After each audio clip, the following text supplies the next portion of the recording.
This week's episode is brought to you by Johnny Steele and his new hit single, Power of the Night.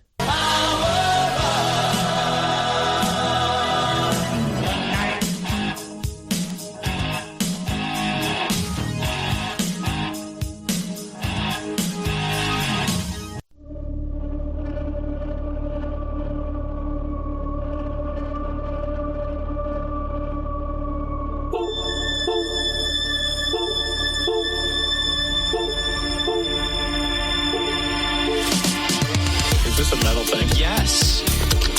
What taste? David, what is this? Pretty thick. Great. I have to kill a lot of people. Just tell me what you want me to fuck. I have big tits and a tiny vagina. Oil me up, Daddy. I can't believe that Bryce prefers big tits. Mistletoe alert. This is butt country. This guy was a real jerk. How long can Hugo being pregnant? Chomp, chomp, chomp, chomp. Oh, you're such a dick, David. Okay, everybody, put on your corpse handling gloves. Ew. Hoodie Picasso. Horror. Hello and welcome to Horror Movie Talk. Am I pregnant or am I okay? You're pretty good. We're pretty good. This is David Day. I'm your host with the most, and across the room from me sits the host with not quite as much, Bryce Hanson. We got a great show for you today. We're going to be reviewing an old classic, Critters. You guessed it. Those teeny tiny little guys are coming from Sector 17 asteroid belt straight to your heart. And we're going to talk about them. But first, you guys should check out our website, horrormovietalk.com. You should check out the things that we do. We do Second Saturday watch parties over on streamlounge.io, so make an account over there and join in on the fun. We post new episodes every single Wednesday, so, subscribe, leave a review, tell your friends about the show, and if you'd like to call, give us a call at 682-253-4468, and you'll probably get on the show and, have a good time. Every episode of Horror Movie Talk goes a little something like this. We give our review and score for the movie, and then we kind of get into spoilers and spoil it for you. So, if you haven't seen Critters yet, I'm going to come out right now and say... I think the statute of limitations on spoilers is up for Critters, but I don't know. Yeah, this is 86, so about 38 years old? Oh, wait, no. I don't want to actually years? do the math. Yeah, so some amount of time has passed. 36 years. Depending on when this airs, this could air even in 2023. Who even knows? Because we're bagging this episode ahead of time. Later in this episode, we will be doing a little game called Which Monster Wins, where I just pit some well-known horror movie monsters against each other, and then we discuss. And you can weigh in by calling in to that number 682-253-4468. Did you have a bit you wanted to add to this, or was that not a thing? It's up to you. I've got some videos picked out. We could do it. Yeah, we'll see how this goes. And then if we need some filler, then we can throw that in for sure too. Otherwise, you can save that for another time.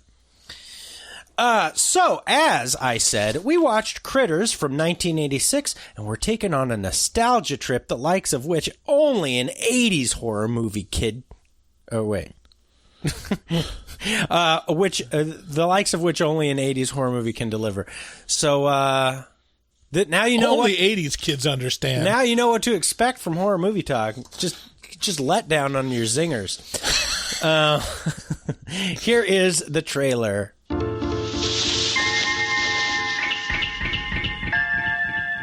Of all the planets in the galaxy, they chose ours.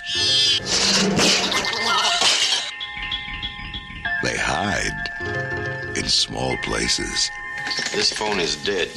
What? They light the dark. Jay, any luck? Just a minute. There's nothing cute about them. They've come a long way, and they're hungry.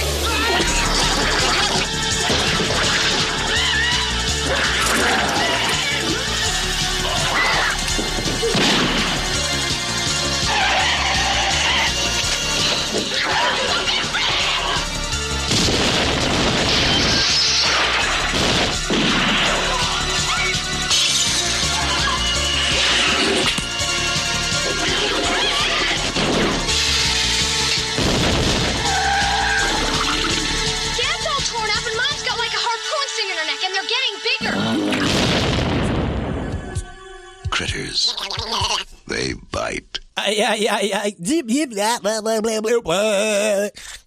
It's got so many little tiny jibber jabber sounds going on in the trailer. Critters can be found streaming anywhere you rent movies. Critters is a fun and simple story about a slew of terrifying little Krites and their escape from prison asteroid Sector 17. The bounty hunters hired to track them down, and a small town in Kansas who has to endure their reign of terror. You know, Bryce, after summarizing it, it seems a little less simple, but somehow it works. Mm-hmm. After the Krites crash land on Earth, the town comes under attack. As the bounty hunters arrive, things are thrown into even more impressive disarray by the single-minded and determined bounty hunter crew. Will the critters take over Earth, or will the bounty hunters and Earthlings learn how to team up to defeat these tiny terrors? I'm guessing yes. I don't know. Yeah, maybe. Who knows? But surely we'll leave it open for a sequel. Spoilers. Critters is a super fun and easygoing 80s creature feature with a ton going for it. It knows exactly what it is, which is a Star Wars / E.T. the Extraterrestrial / Gremlins / Ghoulies homage / tribute / ripoff. Watching Critters now, I feel like I can hear the producers saying... I mean, it doesn't seem fair to even have Ghoulies in there. Like, it's much better. It's so much better. Yeah. But I don't think they were aspiring to be Ghoulies in any way. Ghoulies was definitely aspiring to be Critters.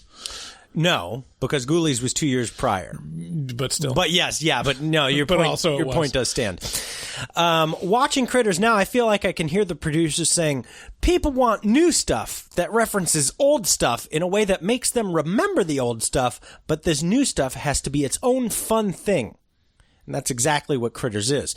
And without shame or even too much in the way of fourth wall breaking winks. It's not going to blow you away or even make you feel scared. But it's not really supposed to make you feel scared. It's supposed to be somewhat risque and fun film for you to sit down with your youngsters on a Friday night and munch on some popcorn over.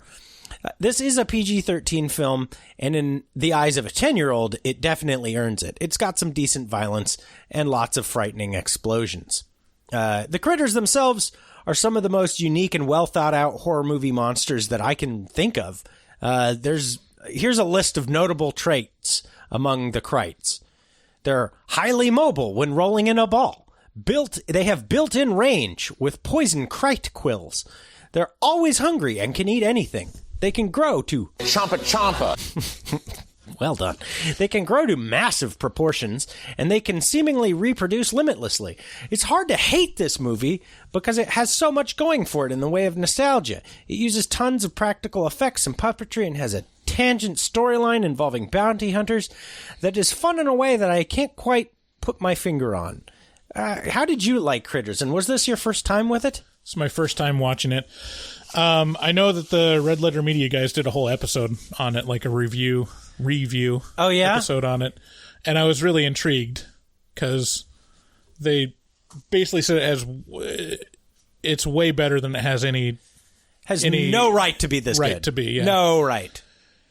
And it's I can look to this as a touchstone now, where it's like any bad 80s movie or any like full moon production, any like budget movie, you don't have an excuse, is trying to do exactly this. Yeah. It's a fun ride. It's ridiculous. It takes itself seriously, and it's good enough to be enjoyable, you know. It's weird. It's right up there kind of with Tremors. Yeah. It's in that same slot. Right. Just like a good time.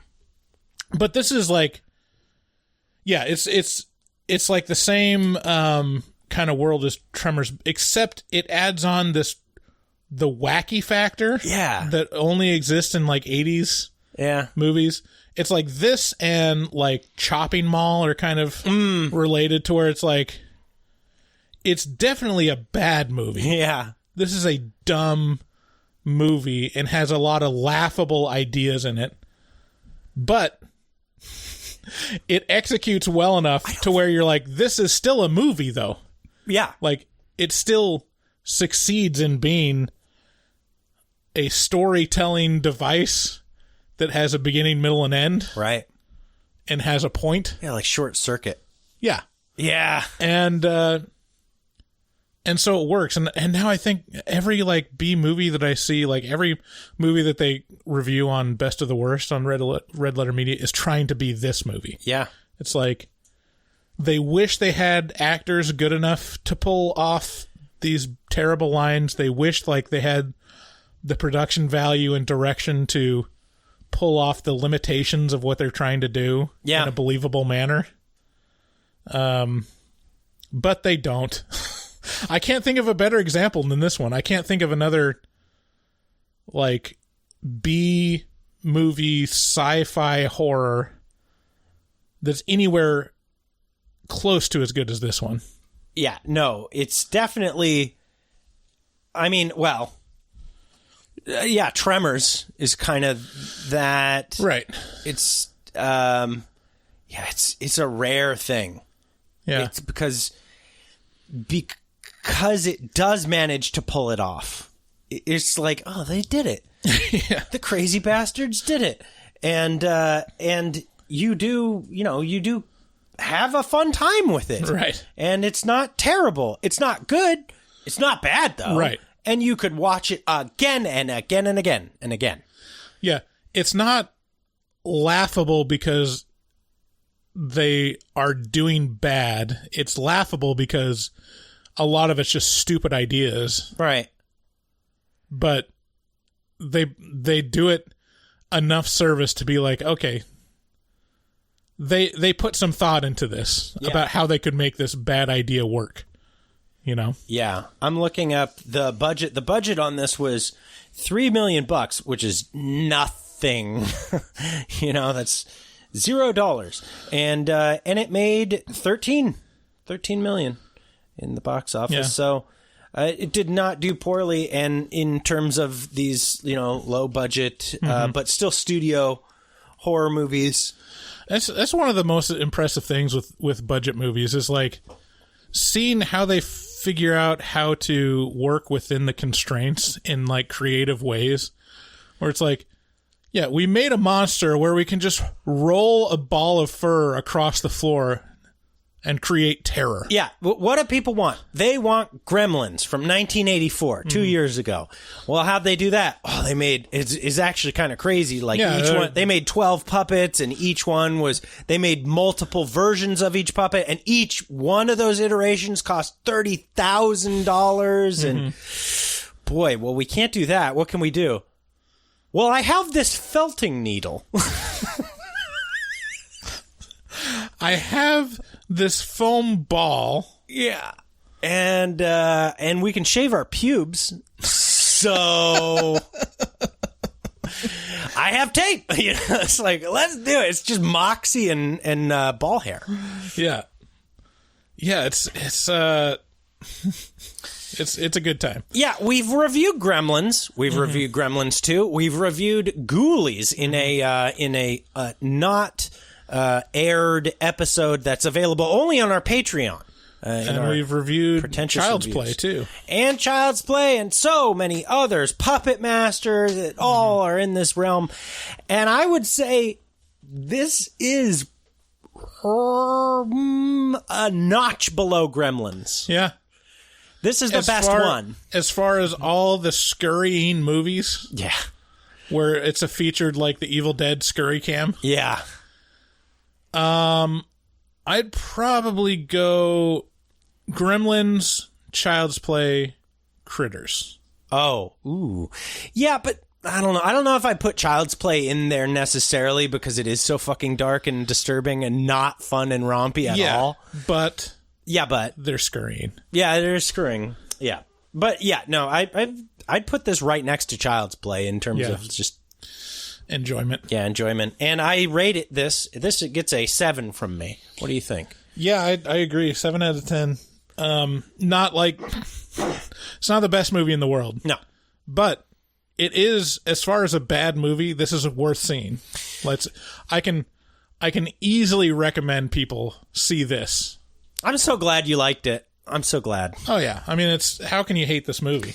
Well, and then the other, it's so many things, right? It's like this intro to horror that's like proper, you know? It's like any 10-year-old is going to be like, shit, you know? But also, it's not too much for them necessarily. Like, it could be a little much. They're in my toilet?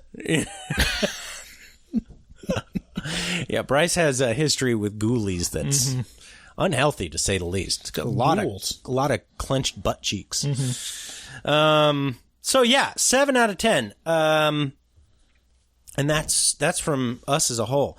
If you guys want to help support the show, you can do so by heading over to nightchannels.com, surfing their shop, getting some shirts, putting them in your cart, and you know what? They have so many fabulous deep cut prints for shirts and hoodies that you're going to find something you cannot live without. And when you do find that thing, inevitably, pop it in your cart, pop a couple other things in your cart, toss that code HMT onto your cart at checkout, and you'll get 13% off your whole order. And you know what? Night Channels has just been wonderful to us. They've been with us for a long, long time. They've been supporting the pod. So make sure you check them out. Just you don't even have to buy anything first glance. Just give it the Night Channels challenge. Just surf around for a minute or two. See if there's not something that you can't live without. And I pretty much promise you'll be back. Also, you can check out our sponsor, Shudder.com, baby. That's right.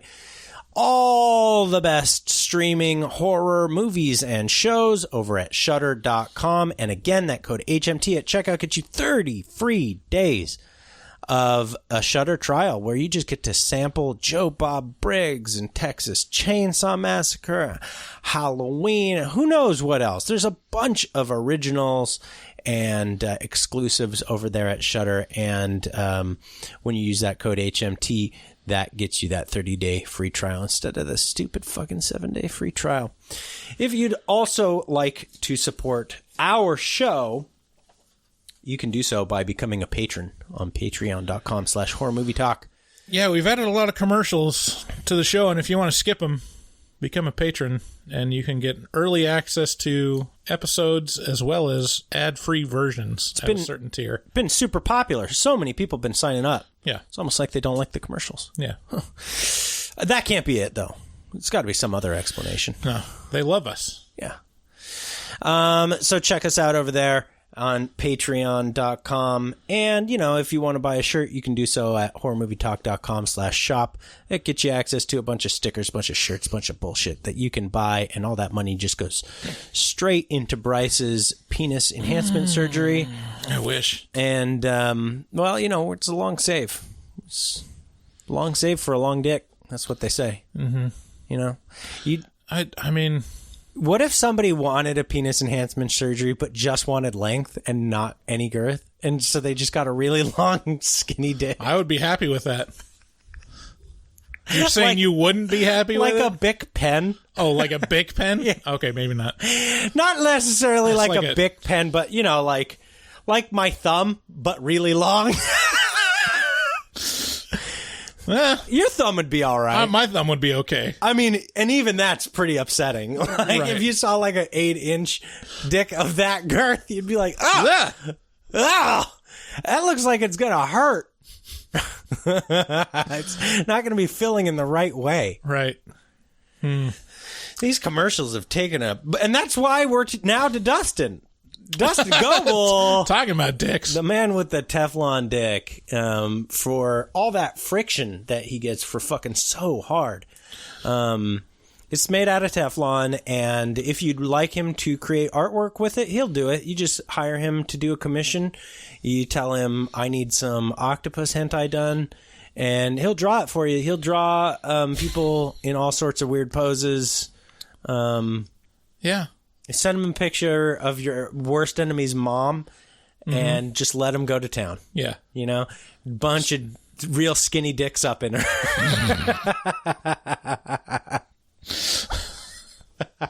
If you want to call and leave us a voicemail, call 682-253-4468. Let's get into spoilers. I'm really looking forward to Dustin having to draw skinny dicks.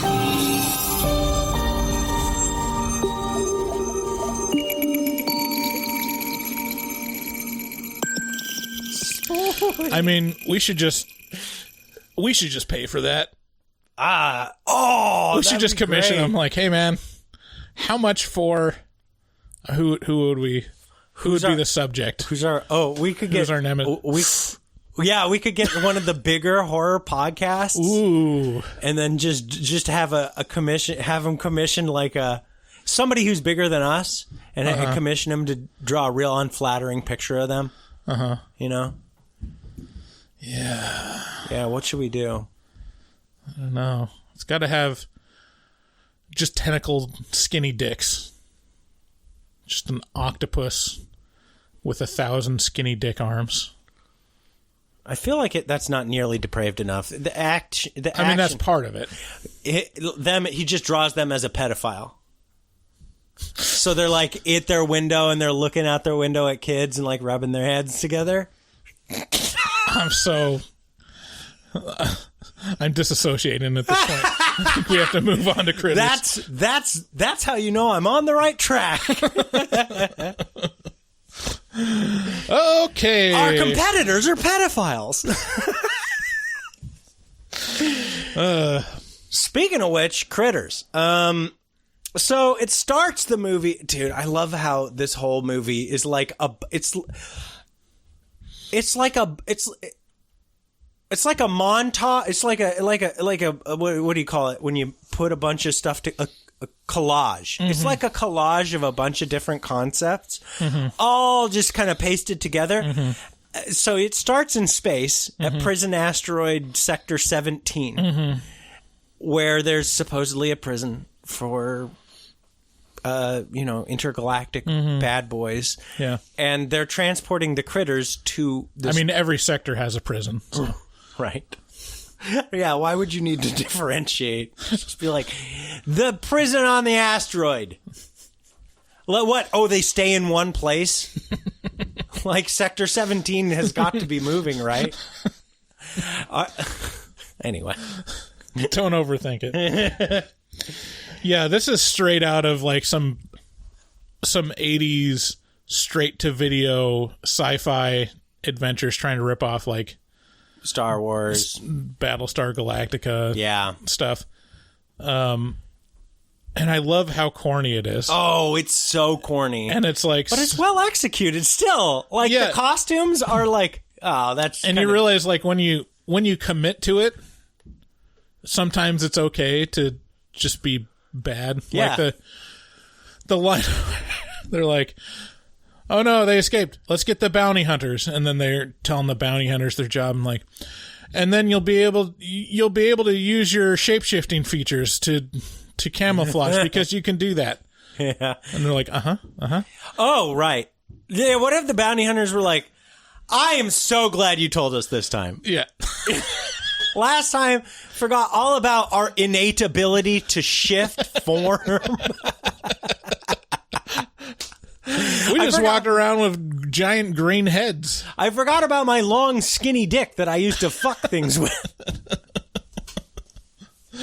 So stuff like that, it's like, in a movie like this, it feels in place. Uh-huh. And it would feel out of place and the wrong way to do it, like, to just use some terminology that is like sounds sci-fi. Right. It's not just explicitly telling you this is what it is and does. Here it is. And these bounty hunters, they're like, it's interesting how they portray them because they're like these formless, like bipedal aliens, but in like a green screen mask, you know? Yeah. It's like they were like, people don't know what a green screen is. Just leave them in that mask. It's 1986. Who the fuck knows what that is? But the transformation they go through to become, like when he sees the Johnny Steele Power of the Night video, and he's like, I'm shape-shifting into that. And then they do this reverse melting animation. So they they built, some practical effect dummy and then melted the layers off of it. Yeah. And then showed you that in reverse so that the layers were meltifying up onto him. That was so cool. Yeah. Like that's when I was like, oh, okay. Right. I'm here. Right. This is where we're at. This is what we're doing. And the other one is like, nothing wants to take.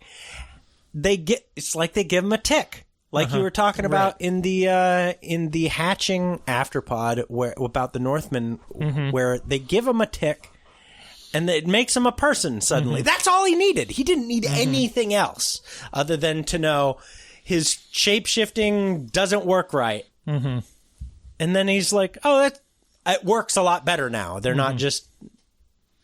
Yeah.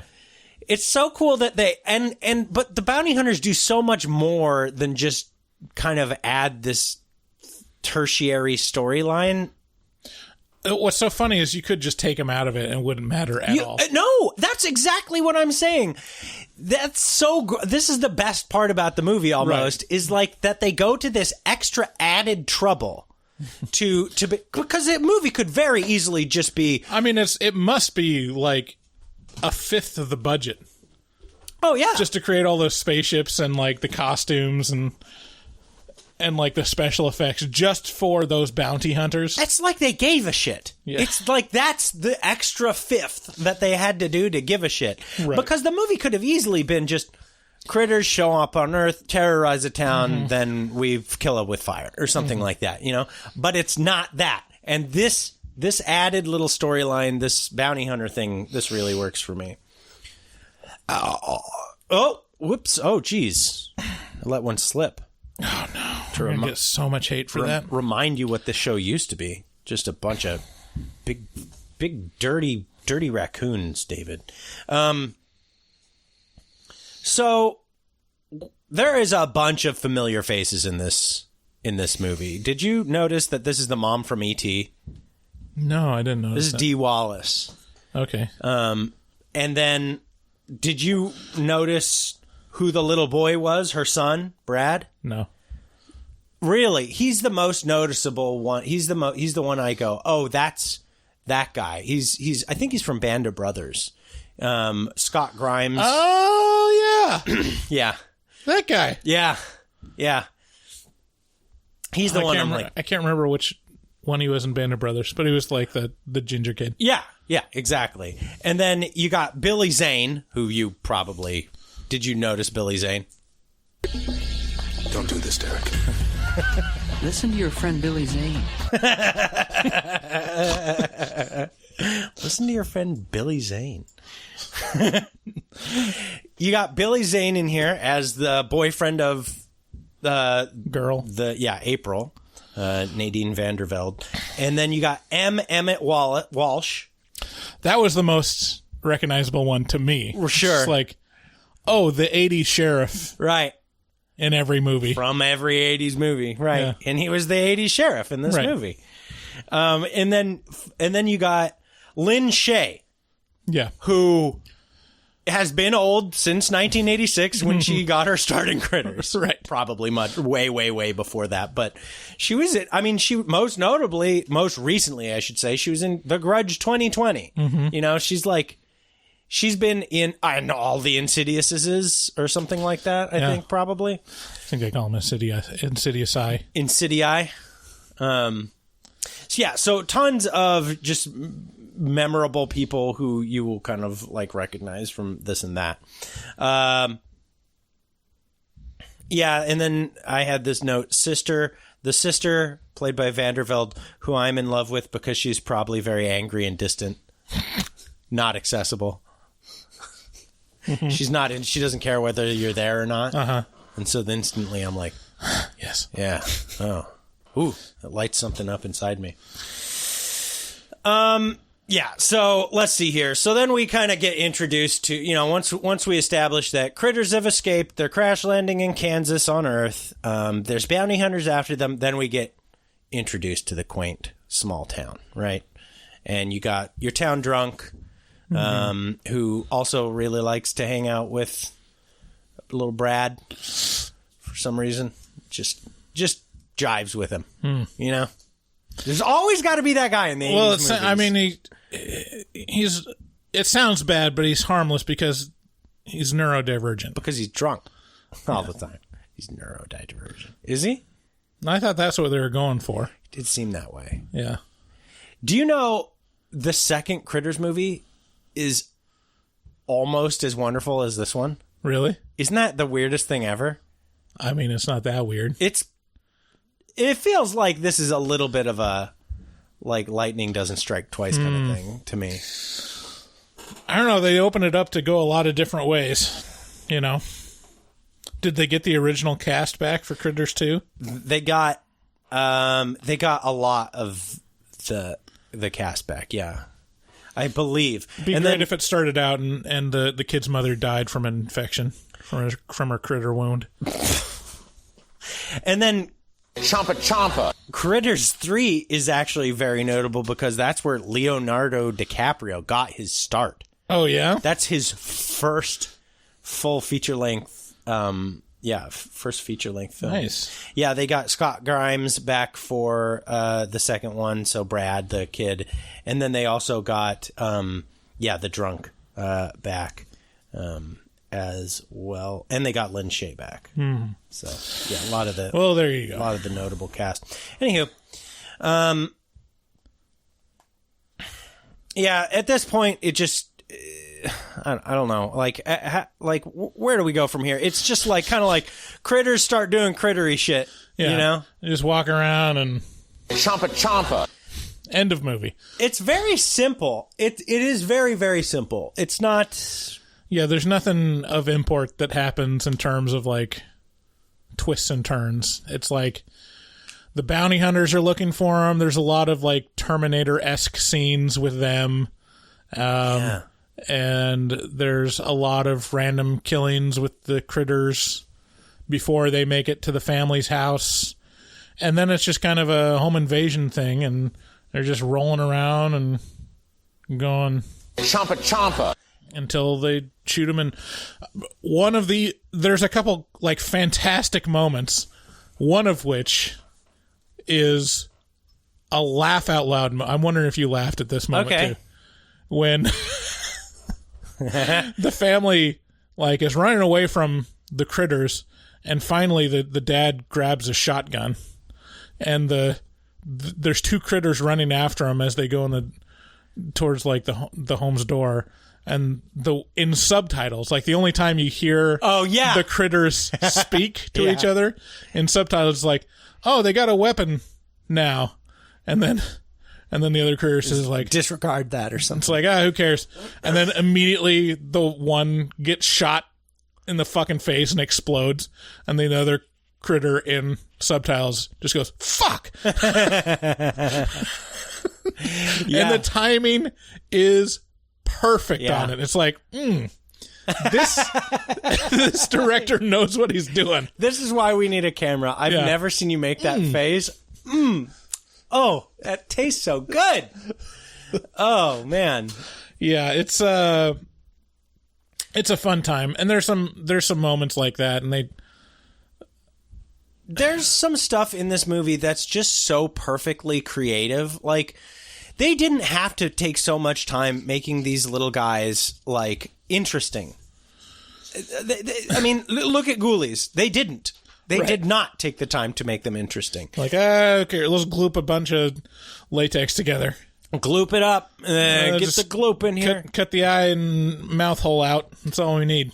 But these things are if you think about this in terms of how a 7, 8, 9, 10-year-old would think about this, these things are a fucking nightmare. I think about my little girl watching this, and I go, oh, man, she would get fucked in so many different ways in the head by this whole thing. She'd be like, Okay, so they roll at you in a ball. They're basically just a big mouth, and they laugh and talk. So like they're smart. Yeah, I wonder if this movie made kids of our age just terrified of popples. I think no one has said the word popples. You know how you're like pretty certain you're like at some point you're the only person who stepped in this spot in your house in like 30 years and you're like, no one has put a foot in this way in this. Right. No one has said the word popples on Earth. For 30 years. For 30 years. Yeah. What's this like for you? For you Gen Xers. You're like Buzz Aldrin. Gen Zs. Look at you. Popples were a stuffed animal that you could invert into itself and make a little ball. That's it. The end. And then you can just pop them out. They're a little animal. Did you have popples? No, we weren't rich enough. I had a popple. A popple? Mm-hmm. Yeah, no. My friends would all... And I think they had cartoons with them, too. I think that was like the other thing. You know, this is a good little segue. You know, speaking about the 80s and the 90s, there was a lot of, like... That time was, like, the boom for, like, a commercialized toy bullshit, right? You know, like... Well, they cracked the code. Yeah. They're like, oh, we make a cartoon first. Right. Or we make a cartoon for the toy. Like, that's... I think, like He-Man, they had the toy before they had the cartoon. Mm-hmm. They're like, oh, yeah, we'll do a cartoon for it. Yeah, sure, something like that. Perfect. Transformers, probably, same thing. Definitely, yeah. Well, Transformers was, like, on the forefront of that. So what was the thing that you always wanted but never got? And was it a frequent thing, or did you get the thing? Were you the kid that got the thing? I'm glad that my dad was, you know, frugal enough to not spoil us the way he probably could have.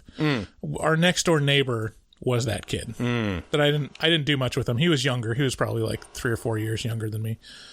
But I remember going over, and the one thing that I was like envious of, like, God damn it, I didn't even know. It's those things, you know, those toys where you're like, I know that this toy exists and that it is purchasable, but you can't believe anyone actually owns it. Right. It's like the big version of the Ghostbusters actual mansion house. Right. Yeah, where you're like, what the fuck? For me, that thing this kid had, which was the Teenage Mutant Ninja Turtles blimp. Oh, okay. I was about to say the Earth, the drone, the underground thing that had Krang's lair. Yeah, I'm sure he had that too, the Megadrone or whatever. Yeah, the Megadrone. But he had the blimp. Damn. Which is just the coolest thing, and it's the thing that's the giant thing in the commercial. Right. You're like, that's the showstopper, and then everything else is like, yeah, but you're gonna get just this action figure, right? Like, yeah, and it's always gonna be like kind of the third version of it, not like the main showcase version. I think the only Ninja Turtle toy I had was Donatello, which is also already like, I had a ton of them, which is already like, who cares about Donatello? Yeah. In like a trench coat. I had a ton of Ninja Turtles. I think I had like 19. Yeah. Like different action figures of Ninja Turtles. The one big thing that I got was a Dino Riders T-Rex that walked. Ooh. And I was like, holy God fuck. damn. Yeah, that was pretty amazing for me. Like, that made up a big difference in my, in all the abuse. I think I got a lot of pretty big Lego sets. I think that was my flex. See, so, yes. So I was about to say, hey, Mom, I want a Lego set. Okay, here you go. Here's the $20 Lego set. And you're like, I want the Millennium Falcon. Right. It's like, damn. I mean, the $20 ones, like, they stack up pretty quickly, but you got to get, like, you got to drop, the $70 to $100 to really get the thing that the kids really want. People are going to come at us because this has nothing to do with Critters, but I disagree. You know what? It does. You know what? We grew up in the 80s. Yeah. So we know exactly what this time was all about. Yeah, and not only that, to tie it in, this movie had a ton of tie-in shit with E.T. Yeah. Like a whole little mini segment where the critters are introducing themselves to the little E.T. stuffed doll. Mm-hmm. The fact that Dee Wallace is in the movie. And there is a moment where he rides the bike around at night. As soon as he gets on the bike at night, I'm like, this is fucking E.T. Like, you never see... you never see a kid riding a bike through the woods at night in a movie, really. But it felt like super duper E.T. And I remember E.T. having... Man, I gotta watch E.T. again. I know, me too. It's a little too crushing for me. Why? Oh, just the story? Yeah, it's just rough. That is probably the best John Williams score. Wow. For music. Like, it's pretty hard to beat that one. And it's not the one you go to, but in terms of like actual like musical notability, that one is one you can just play in concert and you're like, yeah, you don't need the movie for this to be good. Anyways, Critters. So yeah, I love the idea of like, yeah, they're just saying we're gonna hop on this bandwagon of little creatures. So Gremlins, Ghoulies, Child's Play, or whatever. But they really made it their own. I just love the idea that it's a little ball. It's so simple. I know. You don't have to worry about puppet design for all this stuff. It's like just bowl it. You just bowl it. Just throw it from off screen. It's the evil version of Tribbles. It is. Or Popples. I wonder if they use Tribbles. Man, if only we were the kind of show that like researched things. No. Yeah, you go elsewhere for that. You don't pay for that. And they were menacing. They were evil looking. It was a pretty great design. It's basically just a jagged Pac-Man, but it works. They got red eyes and big pointy fangs. It should be noted that Scott Grimes, Brad, the little kid, is obsessed with explosives, homemade explosives, right? Which is another piece of just great like Americana feeling, like, we have a fucking pyrotechnic kid over here. Right. Like, he's a pyro. The parents don't have no concern for it whatsoever. Not only do the parents not have any concern, there's no concern. The movie has no concern for it. The parents are like, hey, okay, that's enough of the firecrackers. We got to save those. It was a simple... We got to portion those out. It was a simpler time when you didn't have to read menace into this kid to know he's just a little boy who likes explosives. Right. Yeah.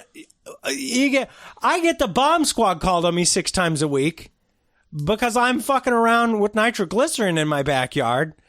And my neighbors are like, he has way too much nitroglycerin in his backyard. This kid just gets to fuck around because it's the 80s. It's a simpler time. Do you actually have nitroglycerin in your backyard? Why do you believe that?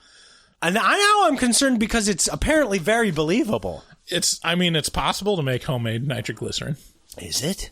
Sure. Tune in next time to find out how you make homemade nitroglycerin. Haven't you seen Fight Club? A la Critters.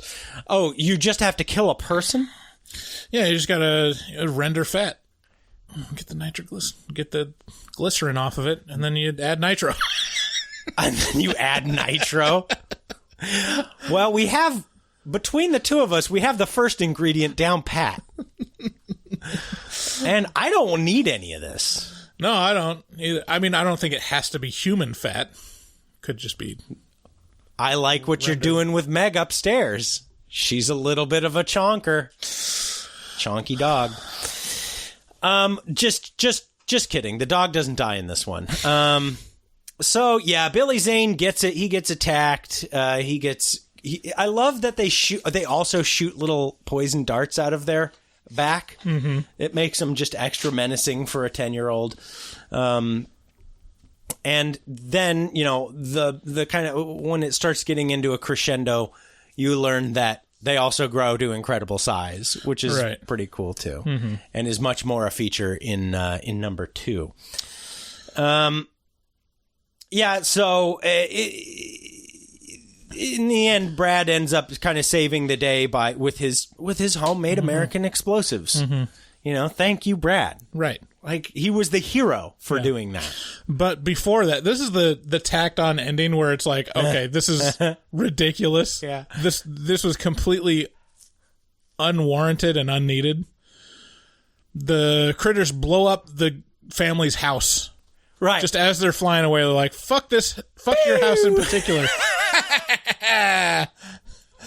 This is where a huge portion of the budget went. Like, into, number 1, explosions, but number 2, that explosion. Right. If there's something that the Critters franchise is notable for, it is exploding things. Yeah. So, yeah. So, and then the spaceship gets exploded. And then the tacked on, they could have just ended it. They could have just been like, oh, well, that sucks. It blew up our house. I guess we got to make an insurance settlement. No. They got to put the cap on it. They were like, we need more cool stuff. So the bounty hunters give the kid a magical tool which reconstructs the house. It's a garage door opener that turns back time. If I could find a way. Oh, that's definitely going to get a strike on YouTube. Yeah. That was dead on. It's perfect. And so, yeah, they press the time reverse in this specific area on these specific pieces button, and then the house just rejiggers itself. It unblows itself. Let me tell you, if I had one of those buttons, I'd press it all the time. You want to unblow yourself? You got spit come into your cock. Look, you have to get blown to get unblown. That's true, right? You have to be able to blow yourself to unblow yourself. Oh wait, I need the reversal to the reversal button. Right. So you just want to blow yourself. The doer button. Well, or somebody else. Yeah. The way you looked off and yeah, I mean, nice. That'd probably be better. Yeah. I mean, everyone says that they want to be able to blow themselves, but that's a lot of work. Isn't half of the benefit of a blowjob is that you don't have to do anything? Well, yeah, and not only that, I mean, have some dignity. You're gonna be sucking your dick all the time.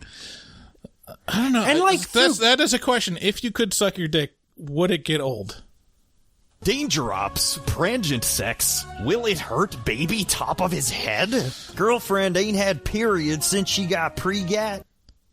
Did most you women feel pregnant before find out? It has been a challenging mating season for Bird Person. Yeah, it is a fucking insane. It's a crazy movie. And the weirdest part is no one at the end of this movie. Okay, so the house gets blown up. Everyone's like just bummed. They don't say anything about it. They're just like, oh. And then the bounty hunter gives them the garage door opener that reverses time in this specific place on these specific pieces. And then they press it. And they're just like, the house comes back together from being exploded, and no one says one word. They're just like, they share like a knowing look of like, those bounty hunters. Well, let's get inside. They were good guys after all. Let's go in our house that just came undone and then redid. Can you imagine all this shit? Like aliens verified, bounty hunter aliens verified, house like your boyfriend got darted in the neck and eaten alive. You lost your house. Your house came back together miraculously, and then you're just like, yeah, another day. Now here in Kansas. All right, so we've got to get that carburetor installed. Really want to get that done before dark. So. Notable things for number 2, if you're excited about having just watched this movie. The alcoholic handyman befriends the bounty hunters. That's notable. And then also, what's left over in the barn? Eggs. Critter eggs. And that plays a role in the shocking sequel to Critters. Bryce, who would like this movie? Who would you recommend this to? If you like watching bad horror films, this is kind of the movie that you're chasing after. Yeah. Like, you should definitely watch it to see what can be done. Is that you? That's kind of me. There's enough enjoyment out of it, but there's enough to make fun of as well. Yeah. It's a lot of fun. But yeah, if you like any of the 80s little creature movies, yeah, this is right up there, so go watch it. Am I pregnant? Where did you watch it? I think at the time of this recording, which was in April, I watched it. I bought it. I bought a whole copy of it on Amazon because it was only like $5 or $6 instead of like half of that. I bought it on Vudu, and I don't know why I keep doing it because their playback is awful. Really? It pauses. It buffers every like 5 minutes. It feels like I'm in like the early 2000s. It blows my fucking mind every time. Why do you do it? Why don't you do Amazon? Because you have a library in Vudu that you're invested I have a library in Vudu. The thing about Vudu is, and I'm not even sure if this is true anymore, but like Amazon, you can buy stuff, and if they lose the license to sell it, you can't watch it. No. Yeah. I bet that was a thing 5 years ago. I mean, that's what I heard. Well, they might not do it on everything, but that's like a thing in their end user contract. It's like, they reserve the right to just not let you watch the movie that you bought. You know what? I wouldn't even know if it were true or if it wasn't. That's true. Like, how often do you rewatch movies? Yeah. It's like, but that's like one thing where I'm like, yeah, fair enough.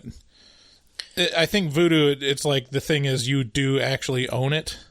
But I think that's probably the case with like Apple as well. But I don't know, places where you can buy movies where it's not like based on whether they have rights to sell it or stream it. I don't know.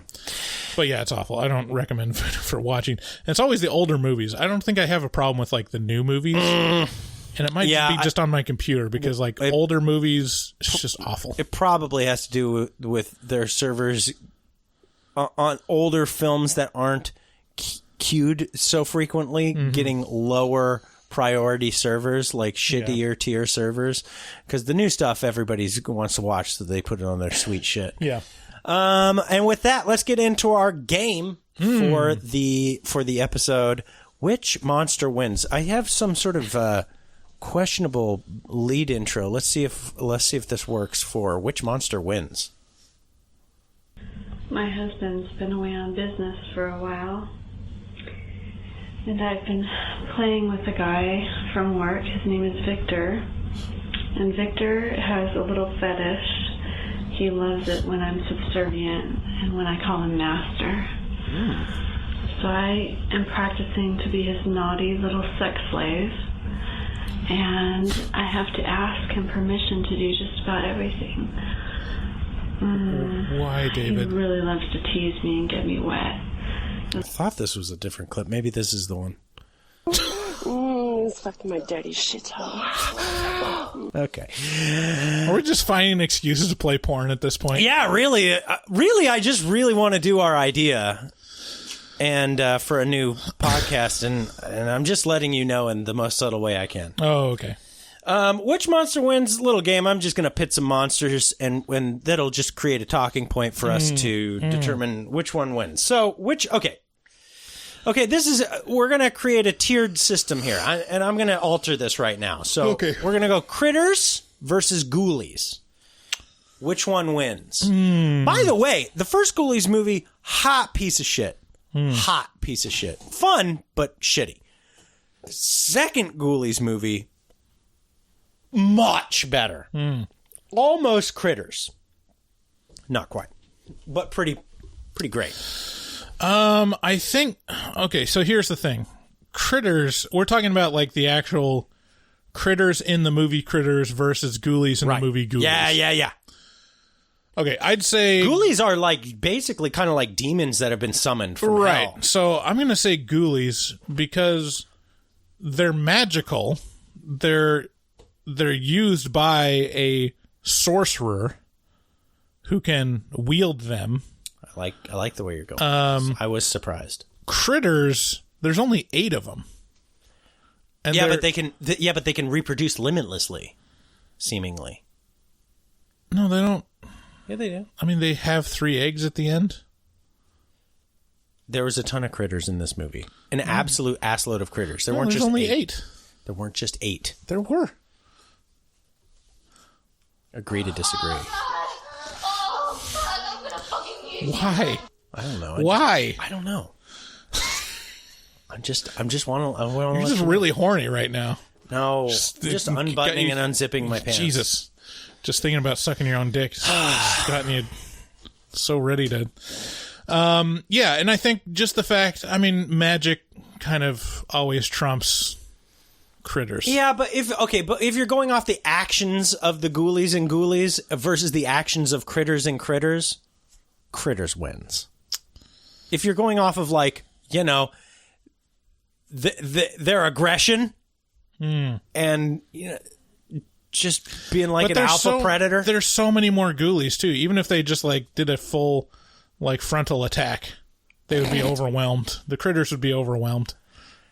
Wow. Okay, I can't believe you're saying this. I disagree. I say critters win. It's just because they can apparently pilot a spaceship all the way to Earth. Like, they're intelligent. They don't need to be summoned. They can summon them fucking selves because they don't need no fucking man.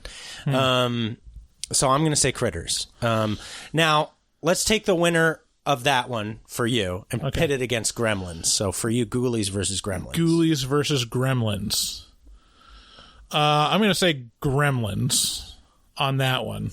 What? Because they are infinitely reproducible, in an instant. Yeah. And they're much bigger than Ghoulies. And they're much more wily. They are than critters. They're funnier too. So they make more sense. They're better at strategy, I feel like. They're better at surprising and flanking. So I feel like they'd be able to flank the sorcerer and take him from behind. Take him from behind. Yeah. Yeah, I'm gonna say, so I'm pitting critters against Gremlins.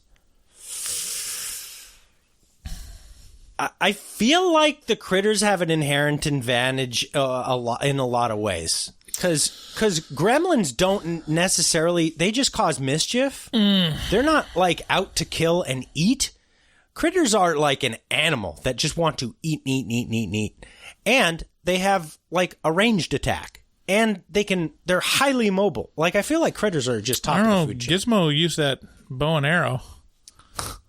Yeah, but he wasn't a gremlin. He was a mogwai. Get your shit straight. But gremlins come from... So they have the capability. I'm saying they could fashion weapons. Hasn't been proven. If need be. Hasn't been proven.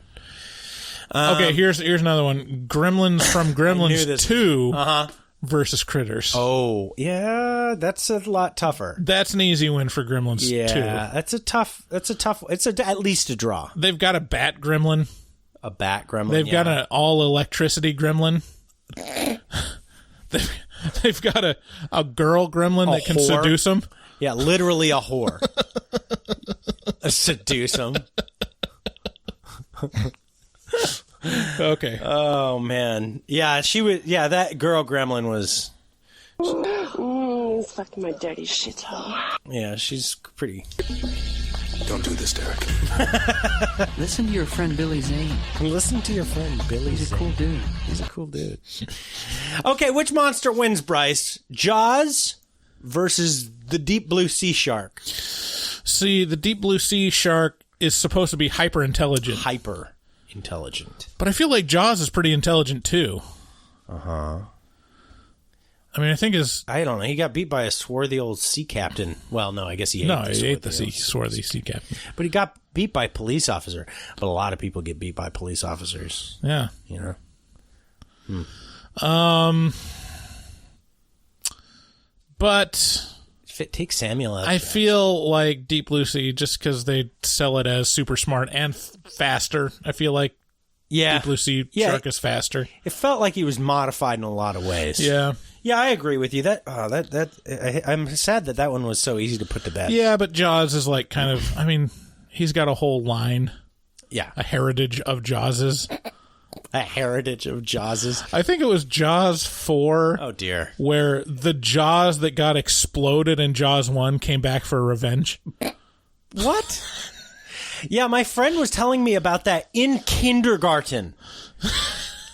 Literally. And it was the scariest moment of my life. I remember just being like, they can come back? No, it's impossible. No. So have you seen all the Jaws? No, I haven't. Have you? Which ones have you I've seen? only seen one. Oh. Have you seen any sequels? No. Yeah. No. Okay, The Mummy versus Dracula. Got some old bangers here. What do you think? I mean, what can the Mummy do? I've never actually watched The Mummy. It's always been unclear to me. Isn't it just what like you're worried about? Just a guy and it's just a zombie, wrapped up? right? It's just one zombie, and it doesn't even. Its mouth is wrapped up, right? Yeah, but he's real strong. Okay, and he's wiry. Got that wiry strength. Come at you. That weird strength. Yeah. They used to call it something else. Yeah. Some other kind of strength. I'm gonna say Dracula. He can shapeshift. Yeah. He could seduce the Mummy. You know, they both seem to be unkillable-ish. You know, I don't see Mummy coming at him Well, with a I feel stake. like any ways that you can kill Dracula, the Mummy's doesn't have the intelligence to understand or figure it out. I think the Mummy's not unintelligent. Is the Mummy dumb? Is the Mummy a dummy? I mean, don't they take the people's brains through their noses when they mummify him? He's dummy thick, that's for sure. Mummy thick. So what do you say? What say you? Yeah, it's a good question. I mean, they're both basically unkillable. I mean, the only difference is Dracula has a definite Achilles heel, right? Yeah, you can stab him in the heart with a stake. Right, but think silver bullet and kill him, maybe? Unclear as to what that Achilles heel is for the Mummy. So maybe the Mummy, just by virtue of the fact that moisture, I guess. Moisture and Mold. time. Oh no, black mold. Okay, well, with that, I'll go give it with Dracula. If mold can be your undoing, then just throw it. He's like the Wicked Witch of the West. Oh no, I'm melting. I thought a little girl like you. Yada yada yada. Okay, Dracula, we got it. By the way, if any of you disagree, please call us 682-253-4468. Let us know which you think wins between Toby from Paranormal Activity versus the Blair Witch. Oh, sorry, I was spacing out. You were somewhere else. I was honestly, I was thinking, could I repeat the number for the podcast from memory?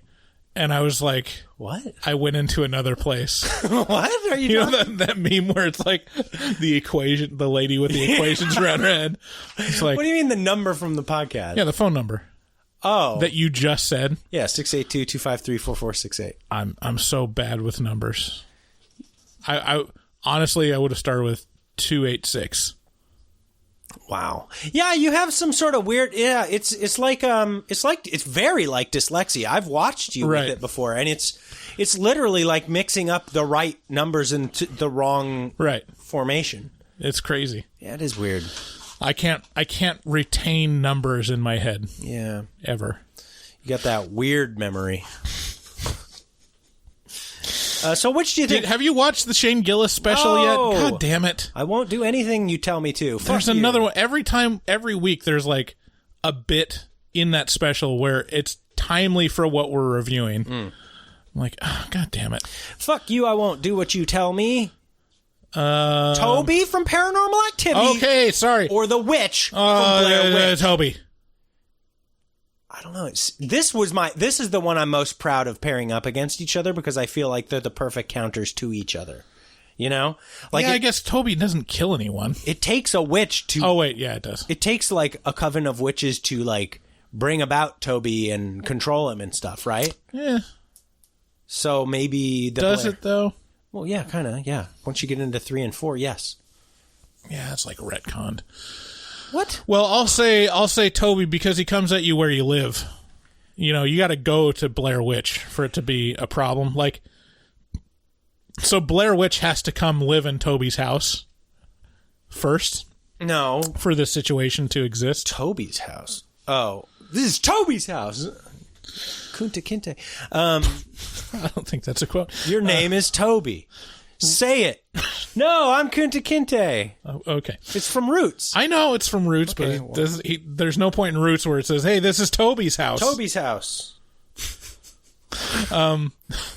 No, because, like, Toby is haunting the house, or, no, I don't know. No, he's haunting the person. He's haunting the person. Yeah. The family, really. Right. So Toby has to be haunting the Blair Witch then. Yeah, if he was haunting... Yeah, if he was haunting the Blair Witch, could she vanquish him? I don't know. Aren't they both, like, in cahoots? Because the Blair Witch got to be fucking the devil. That's a good point. We're calling a draw. You're calling a draw because Toby is too evenly matched. I did too good a job. Like, they would start fighting, and then Satan would come up and was like, "Hey guys, we're all on the same team here." I'd be like, "Oh, sorry, boss. Sorry, boss." Okay, next. That's a draw. The ring girl from The Ring, Sadako. Sudoku? No, I think it's Sadako. Number game. Sadako. Versus the wailing demon from Japan. Which I believe is named Wordle. What? Sudoku.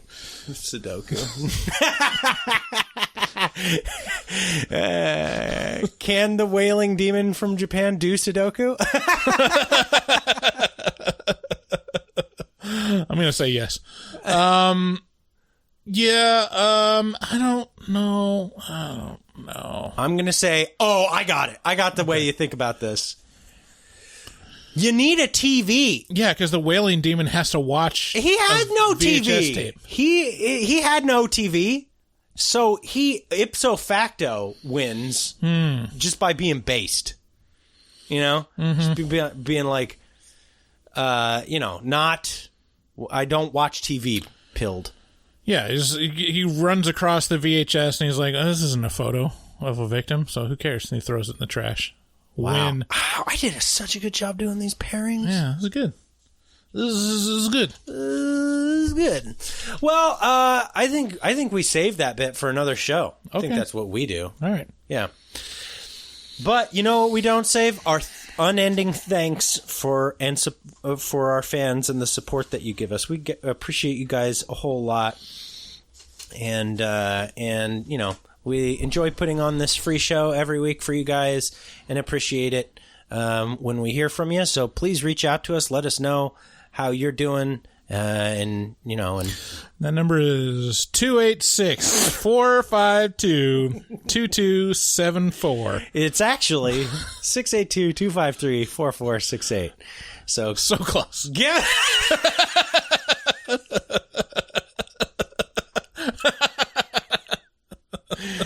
So give us a call. Let us know how close you think Bryce is. We love you. All right. Oops, my finger slipped. Bye. Bye. Hello and welcome. Goodbye from Horror Movie Talk. An opinionated and accidentally funny horror movie review show. Go, go, go, go, go, go, go, go, go, go.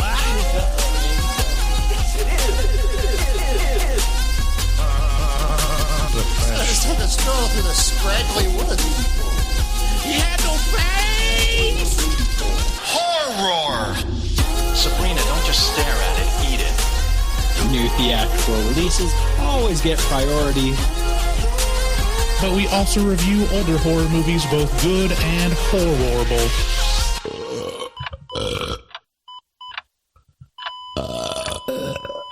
Wow, that didn't sound good.